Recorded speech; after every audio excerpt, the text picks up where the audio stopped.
Welcome to public TV news బులెటిన్ల ముందుగా headlines. Bangarupalem పర్యటనలో కార్యకర్తలపై ఫైర్ అయిన జగన్.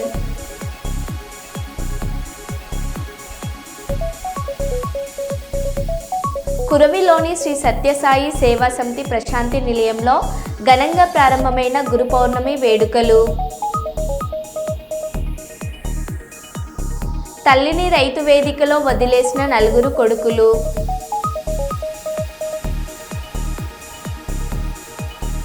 పోలీస్ స్టేషన్లో కోడి పంచాయతీ. కోడిని కొట్టాడని పోలీసులకు ఫిర్యాదు చేసిన మహిళ.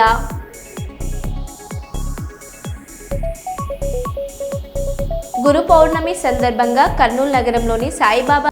మీరు నిన్న మానుకోట మండలానికి ప్రకటించిన 100 కోట్లలో కేసీఆర్ కేటీఆర్ ఇచ్చినవి, అప్పటి మంత్రిగా నేను, ఎమ్మెల్యేగా శంకర్ నాయక్ తెచ్చినవే 99 కోట్లు. పాత శీల పలకాలకు పాత పనులకు రంగులేసి కొత్తగా చేసినట్లు సంబరపడిపోకండి. మీకు సిగ్గనిపించడం లేదా అని మైబాద్లో తన నివాసంలో ఏర్పాటు చేసిన విలేకరుల సమావేశంలో మాజీ మంత్రి సత్యవతి రాథోడ్ అన్నారు. ఆ 100 కోట్లలో 99 కోట్ల రూపాయలు కేసీఆర్ గారు ఇచ్చినాయి, కేటీఆర్ గారు ఇచ్చినాయి, సత్యవతి రాథోడ్ తెచ్చినాయి, శంకర్ నాయక్ గారు తెచ్చినాయి తప్ప ఇంకోటి కాదు. మీకు ఉదాహరణకు ఆ పేర్లన్నీ కూడా చెప్తాం. మేము తీసుకొచ్చిన రోడ్లను మళ్ళీ మార్చి శంకర్ నాయక్ గారు మేము ఇచ్చిన శిలాఫలకాలని మళ్ళీ వేశారు. ఇవాళ కాదు, ప్రభుత్వం వచ్చిన మొదటి శ్రీరామనవమికి వేం నరేందర్ రెడ్డి గారు మానకోటకు వచ్చినప్పుడు మురళీ నాయక్ గారికి, వేం నరేందర్ రెడ్డి గారికి పార్లమెంట్ ఎన్నికల ముందే నేను చెప్పాను, నరేందర్ రెడ్డి గారు మీరు ఇక్కడి నుంచి ముఖ్యమంత్రి గారి ముఖ్య సలహాదారుగా ఎంపిక కావడం చాలా సంతోషం, దానికి స్వాగతం పలుకుతున్నాం. మీరు ముందుగా చేయాల్సిన పని మానకోట అభివృద్ధికి కేసీఆర్ గారు ప్రకటించిన 50 కోట్ల రూపాయలు తిరిగి తెప్పించండి. వాటిని ల్యాబ్స్ అంటే రద్దు చేశారు, వాటికి అనుమతులు ఇప్పియండి వేం నరేందర్ రెడ్డి గారు అంటే ఈ రోజు వరకు కూడా అతి లేదు గతి లేదు. చైర్మన్ గా డాక్టర్ రామ్మోహన్ రెడ్డి గారు నా పక్కనే ఉన్నారు. ఇక్కడ మున్సిపల్ కౌన్సిలర్లు చాలా మంది ఉన్నారు. అందులో దాదాపు 15 కోట్ల రూపాయల పనులు కూడా అయిపోయినాయి. కానీ ఇప్పటి వరకు వాటిని బిల్స్ ఇవ్వలేదు, ఆ 50 కోట్ల రూపాయలు తిరిగి తెచ్చుకోలేదు. అలాంటి దద్దమ్మలు మాట్లాడితే ఇక నోరుంది కదా అని మరి ప్రతిపక్షాల మీద విరుచుకుపడటం, మీ అసమర్థతను, మీ చాతగాని తనాన్ని మీరు గట్టిగా మాట్లాడి కప్పిపుచ్చుకునే ప్రయత్నం చేసినట్టు నేను భావిస్తా ఉన్నాను. మీరు ఫైనాన్స్ మినిస్టరు, పవర్ మినిస్టరు, అందులో ఉప ముఖ్యమంత్రి, మీరు మేం చేసిన శంకుస్థాపనలకు మళ్ళీ రంగులేసుకొని శంకుస్థాపనలు చేసి 100 కోట్లు తీసుకొచ్చినామని ఇక ప్రగల్భాలు పలికితే ఇక సిగ్గనిపించట్లేదా? మంత్రులు బట్టి విక్రమార్క కావచ్చు, పొంగులేటి కావచ్చు, వెంకటరెడ్డి గారు కావచ్చు, సురేఖ, సీతక్క, వీళ్ళందరికీ మీకు సిగ్గనిపించట్లేదా? మీరు మాట్లాడే మాటలకు, మీరు చేసిన పనులకు. బట్టి విక్రమార్క గారు మేమేం చేయలేదండి, మీకు గుర్తొచ్చిందా? ఆ రోజు మహిళల కర్నూలు గురు పౌర్ణమి సందర్భంగా కర్నూలు నగరంలోని సాయిబాబా దేవాలయాలు భక్తుల రాకతో కిటకిటలాడాయి. గురువారం ఉదయం నుంచే భక్తులు పెద్ద ఎత్తున ఆలయాలకు తరలివచ్చారు. సాయినాథుని దర్శించుకుని ఆశీస్సులు పొందేందుకు భక్తులు ఆలయాల వద్ద పల్లెం క్యూ లైన్లో నిలిచారు. సాయిబాబాకు ప్రత్యేక పూజలు, అర్చనలు నిర్వహించారు. ఆలయ ప్రాంగణమంతా భక్తి శ్రద్ధలతో మార్మోగింది.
పద్మశాలీలు ఐక్యంగా ఉంటే రాజకీయాలలో రాణించవచ్చని పెద్దపల్లి జిల్లా పద్మశాలి సంఘం అడక్ కమిటీ చైర్మన్ వలస నీలయ్య అన్నారు.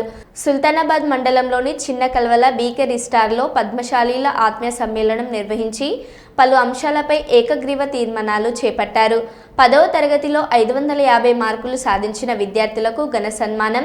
రాజకీయాలలో రాణించేందుకు పద్మశాలీలు ఐక్యంగా కృషి చేయాలని, అలాగే పెద్దపల్లి జిల్లా పద్మశాలి సంఘం నూతన కమిటీని ఏర్పాటు చేసేందుకు సన్నాహక చర్యలు చేపట్టారు.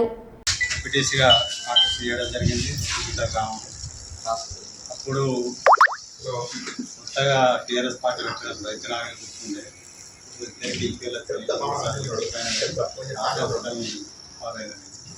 మళ్ళీ తదుపరి 5 సంవత్సరాలు 2006లో సర్పంచ్గా ఎన్నిక ఆ తదుపరి 2017లో ఇప్పుడు జిల్లా కమిటీ చేసినట్టుంది మన పద్మశాలి వివిధ రంగాల్లో ఏర్పడలేదు. అప్పుడు నేను వైస్ ప్రెసిడెంట్గా పెద్దపల్లి డివిజన్ చేయడం జరిగింది. తద్వారా ఏమైంది కదంటే జిల్లాలుగా ఏర్పడడం జరిగింది. 4 జిల్లాలుగా కరీంనగర్ ఉమ్మడి జిల్లా నుంచి పెద్దపల్లి మరియు అదేవిధంగా సిరిసిల్ల, జగిత్యాల, కరీంనగర్.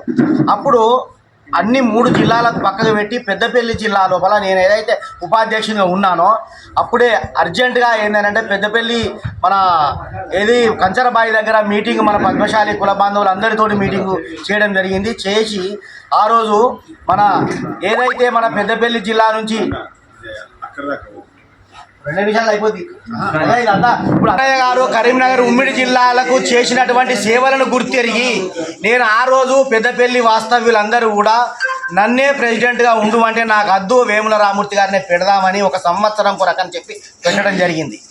అది సంవత్సరం ఒకటి అడాక్ కమిటీ అని చెప్పి పెట్టడం జరిగిన తర్వాత వేముల రామూర్తి గారు ఏం చేస్తుండ్రు, ఎలా కార్యక్రమాలను ముందుకు తీసుకుపోతుండ్రు అనే విషయం మీ అందరికీ తెలిసిన విషయమే. కాకపోతే ప్రతిసారి కూడా ఆ ఉపాధ్యక్షునిగా పెద్దపల్లి జిల్లాలో ఉంటూ ప్రతిసారి 2-3 సంవత్సరాలు ఏదైతే టర్మ్ అయిపోయిందో అన్న ఎలక్షన్లు పెడదాం ప్రతిసారి ఇదే ముచ్చట చేయడము, తను వినడము, అది చెవులకు వెళ్ళి విని ఇడిపించుకొని పట్టించుకోవడం పోవడం లేదు. అయితే ఆ మధ్యలో ఏంటంటే కరీంనగర్ ఉమ్మడి జిల్లా నుంచి రావాల్సిన సభ్యత్వ రుసుము కూడా 1,89,000 1,79,000 రూపాయలు చెక్ రూపకంగా తీసుకొచ్చి జిల్లా సంఘానికి అప్పచెప్పడం జరిగింది. చెక్ రూపకంగా టౌన్కు 100 రూపాయలు అని చెప్పిర్రు. ఎవరికి కూడా 1 రూపాయి ఇవ్వలేదు. ఇదివరకు కూడా ఆ పైసలన్నీ వారి దగ్గరే ఉన్నాయి. మండలానికి ఇవ్వలేదు, జిల్లాకి ఇవ్వలేదు, టౌన్కి ఇవ్వలేదు. ఇది జరిగిన విషయం. 21 తారీఖు జూన్ అని అన్నాడు. జూలై అయింది, ఆగస్ట్ అయింది, ఏం సంగతి, మళ్ళీ ఎలక్షన్లు ఎప్పుడు ఏదైతే అడాక్ కమిటీ ద్వారా కూడా పోయి ఒక లెటర్ ఇవ్వడం జరిగింది. అంతకుముందు మండల అధ్యక్ష కార్యదర్శులు తోటి కూడా ఒకటి లెటర్ తయారు చేసి ఆయన సబ్బన్ రాయమల్ గారి ఆధ్వర్యంలో కూడా వేముల రామూర్తి గారికి ఆయన అందజేయడం జరిగింది. 1 నెల రోజుల లోపల ఎలక్షన్లు నిర్వహిస్తానని మాటిచ్చిండు. అలాంటిది ఇప్పుడు దాదాపుగా 10 సంవత్సరాలకు వచ్చింది. 10 సంవత్సరాలకు వస్తే పోయిన సంవత్సరం కామర్త మురళి స్టేట్ ప్రెసిడెంట్ ఎలక్షన్ అయిన తర్వాత పెద్దపల్లి జిల్లా నిర్వీర్యం అయిపోతుంది, టౌన్ ఎలక్షన్లు మండల ఎలక్షన్లు లేవు కాబట్టి అని చెప్పి, మన జిల్లా ఎలక్షన్లు లేవు కాబట్టి ఇక్కడ ఎలక్షన్లు కావాలని చెప్పి మన ఏదైతే ఆర్కే గార్డెన్లో ఒక మీటింగ్ కండక్ట్ చేయడం జరిగింది. తను రావడం జరిగింది. మేము అంతకుముందు ఆడపు సుధాకర్ నేను టీఆర్ఎస్ పార్టీలోనే ఉన్నాము. కాకపోతే జిల్లా సంఘము ఎలక్షన్లకు జిల్లా సంఘం మనం ఎమ్మెల్యే సాబును విజయరమణారావును పిలిపిస్తే టీఆర్ఎస్ వాళ్ళు పిలిస్తే ఎట్లా పోతావు నువ్వు అని చెప్పి మన కుల బాంధవులే ఎమ్మెల్యే గారి రైట్ హ్యాండ్గా ఉండి 2 సార్లు క్యాన్సిల్ చేయించిన ప్రోగ్రాములు ఉన్నాయి.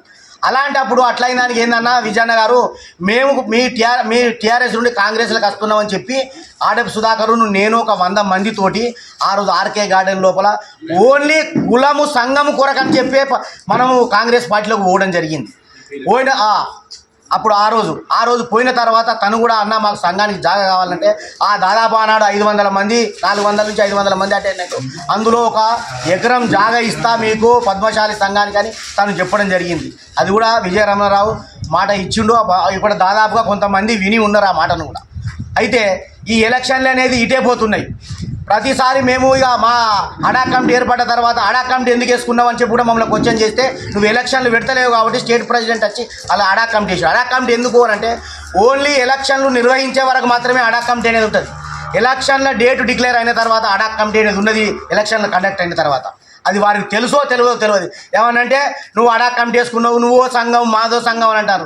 ఎక్కడేం సంఘాలు లేవు, జిల్లాలో ఒకటే సంఘం అని చెప్పి కూడా 10-20 మందిని పోయి తన ఇంటికాడ వేముల రామూర్తి ఇంటికాడ కూర్చొని చెప్పడం జరిగింది.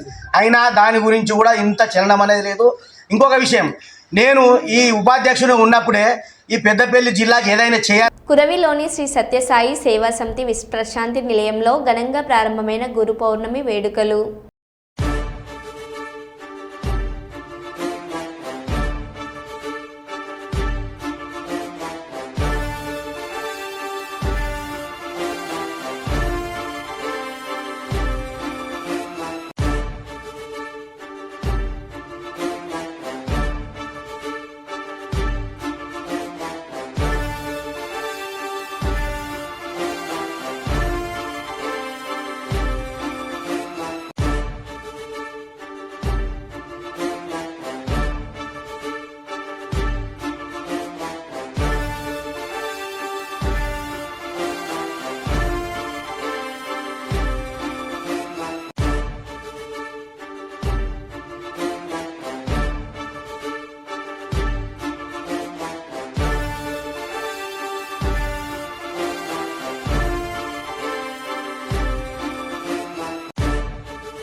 సీతక్క నీకేమైనా తిక్క, ఆ శాపనార్థాలు దొంగ ఏడుపులు ఏంటి?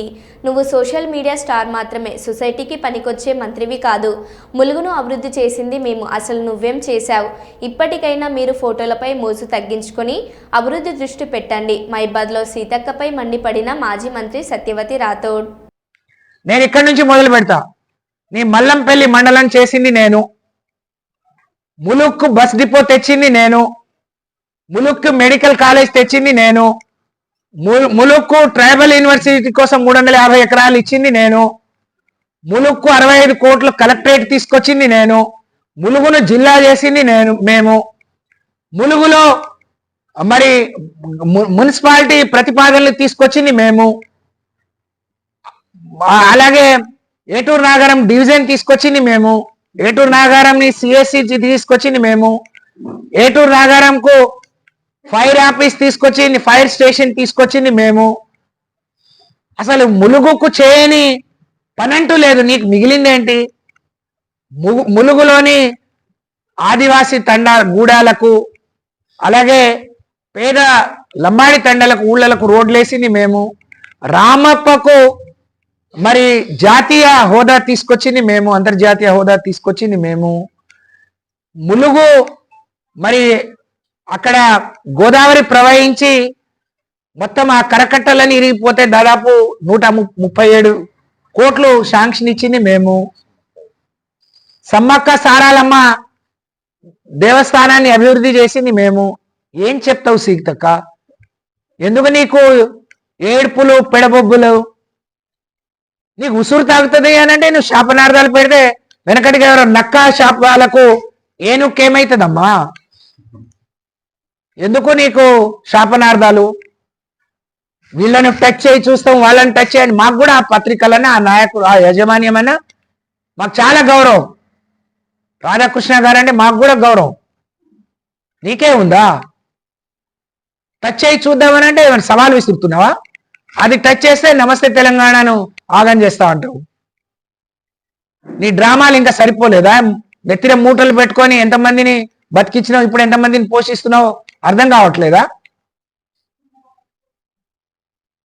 నువ్వు సోషల్ మీడియాలో తప్ప ప్రజల జీవితాల్లో లేవు, ప్రజలు బాగు చేయడానికి లేవు. నువ్వు మాట్లాడొద్దు అనుకుంటా అంటే ఏదో ఒకటి కెలుగుతున్నావు. నీ పతియార్ ఏందో, నీ డిపార్ట్మెంట్లో ఏం జరుగుతుందో అది చక్కబెట్టుకో. నువ్వు ములుక్కే మంత్రివి కాదు, రాష్ట్రానికి మంత్రి. అది మర్చిపోయి నువ్వు అంటే ఏడుపులు పెడబొబ్బలు ఎందుకు పెడుతున్నావు?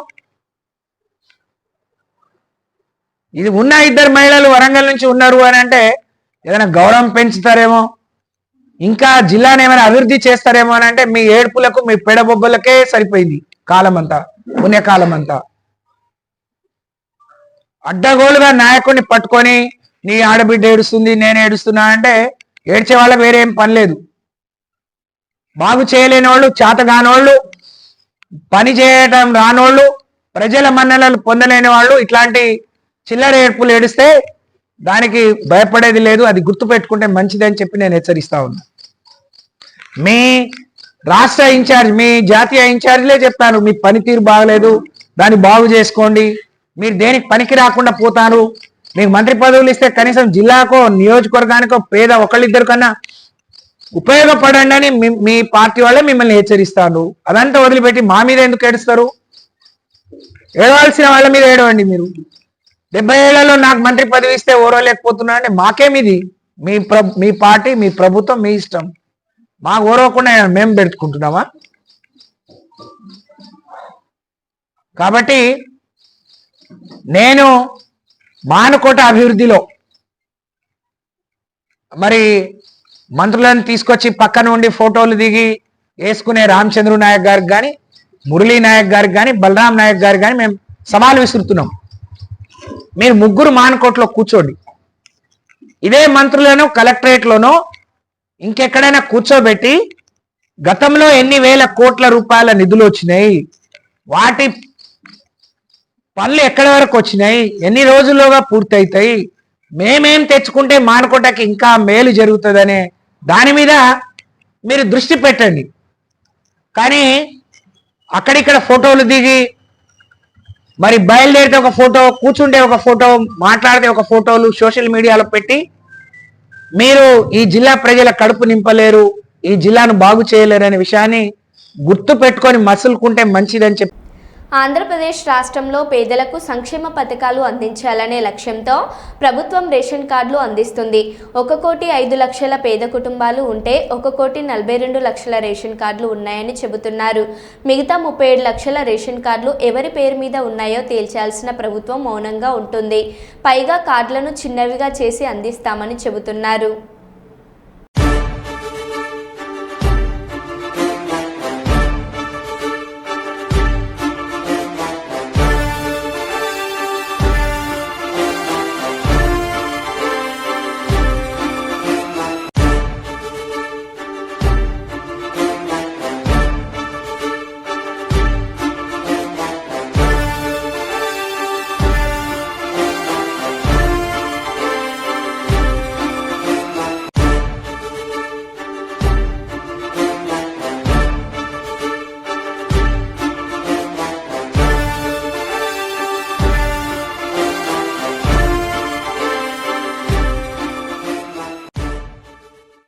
ఈరోజు ఆంధ్రప్రదేశ్లో దాదాపు 1,105,00,000 కుటుంబాలు, ఈ పేద కుటుంబాలు ఉన్నాయి.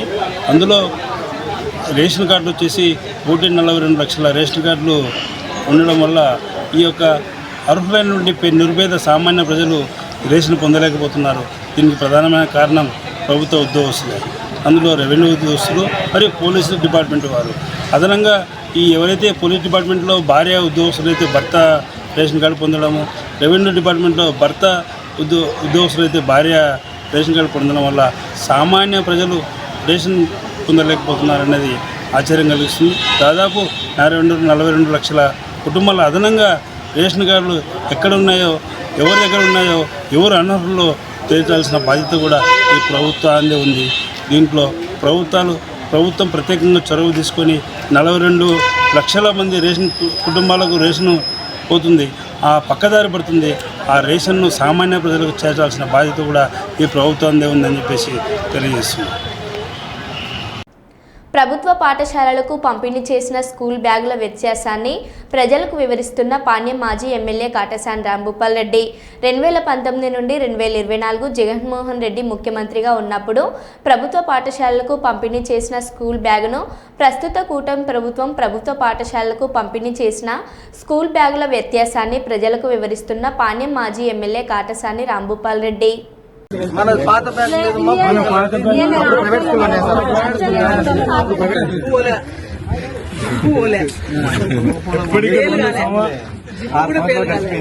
సాక్షుల్లో అన్నారు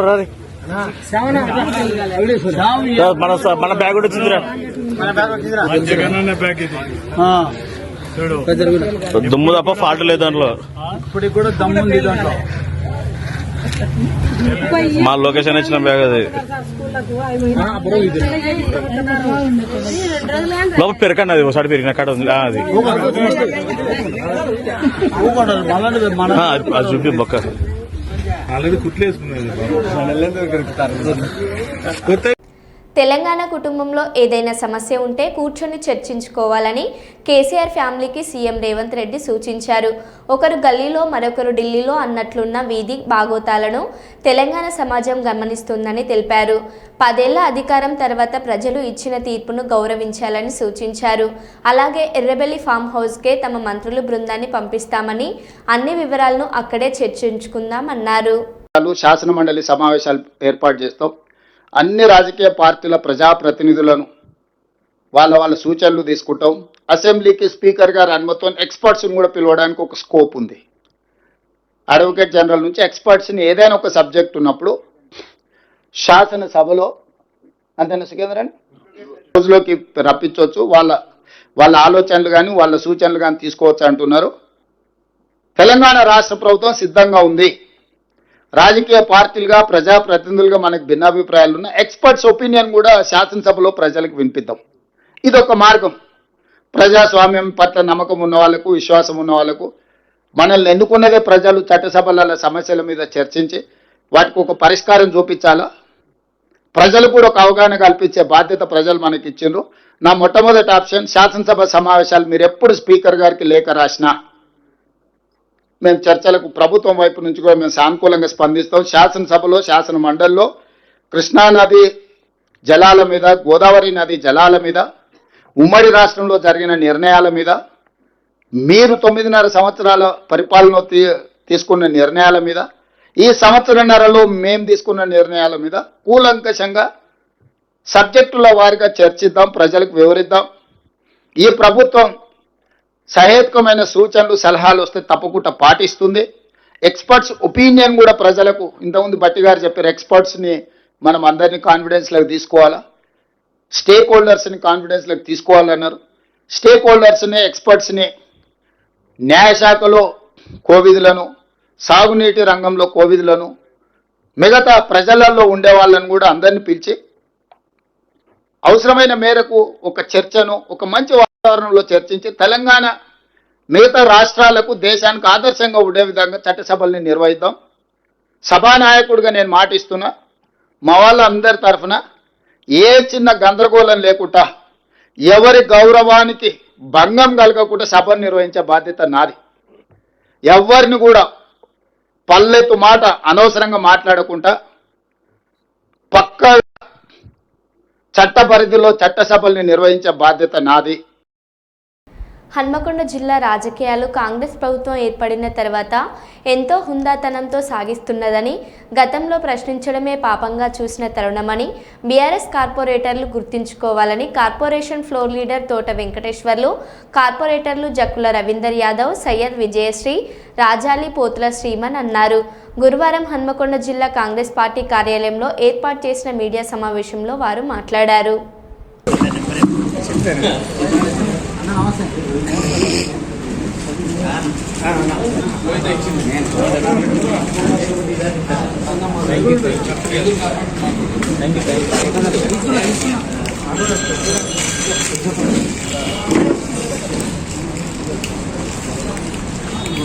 ఏ రాష్ట్రంలో అయినా పట్టణాల అభివృద్ధి చెందాలని స్మార్ట్ సిటీ ఫండింగ్ వచ్చింది. ఫండింగ్ వచ్చిన ఫండ్ను వీళ్ళు డెవలప్ చేయలేక ఫండింగ్ రిటర్న్ పోయింది. రిటర్న్ పోయినాక మన ఎమ్మెల్యే గారు గెలిచిన తర్వాత 280 కోట్ల రూపాయలు రిటర్న్ పోతున్నాయని గతంలో ఎక్కడెక్కడైతే వీళ్ళు డెవలప్మెంట్ కింద పెట్టుకున్నారో అవి కూడా ఇప్పుడు శాంక్షన్ తీసుకొచ్చింది. ఇప్పుడు ఏ కార్పొరేటర్, ఏ బీజేపీ, ఏ టీఆర్ఎస్ పార్టీ అని చూడలే, నగరం అభివృద్ధి చెందాలనే విధంగా పట్టుకొచ్చిళ్ళు. సీఎం గారిని రిక్వెస్ట్ చేసిళ్ళు. వీళ్ళ ప్రభుత్వంలో 10 సంవత్సరాలు కాంట్రాక్టర్లు వర్కులు చేస్తే బిల్లులు ఇయ్యక 4-5 సంవత్సరాలు ఇబ్బంది పడ్డారు కాంట్రాక్టర్. మొన్న మా ముఖ్యమంత్రి రేవంత్ రెడ్డి గారు ఆర్ట్స్ కాలేజీలో మీటింగ్ పెట్టి 100 కోట్ల రూపాయలు మన నగరానికి ప్రకటిస్తే ఇవాళ ఒక్కొక్క కాంట్రాక్టర్ సంతోషపడి బిల్లులు వచ్చి ఆ పాత బిల్లులు తీసుకొని కొత్త వర్కులు చేస్తున్నారు. ఎక్కడ చూడు నగరంలో ఎక్కడ కానీ అభివృద్ధి జరుగుతుంది. అది నాయని రాజేందర్ రెడ్డి గారి చొరవతో అభివృద్ధి చెందుతున్న మా కాంగ్రెస్ పార్టీ ఎమ్మెల్యేలు సీఎం దగ్గర కొట్లాడి నగరానికి ఫండ్ తీసుకొచ్చారు. Thank you. మరో బులెటిన్లో మళ్ళీ కలుద్దాం. Stay tune.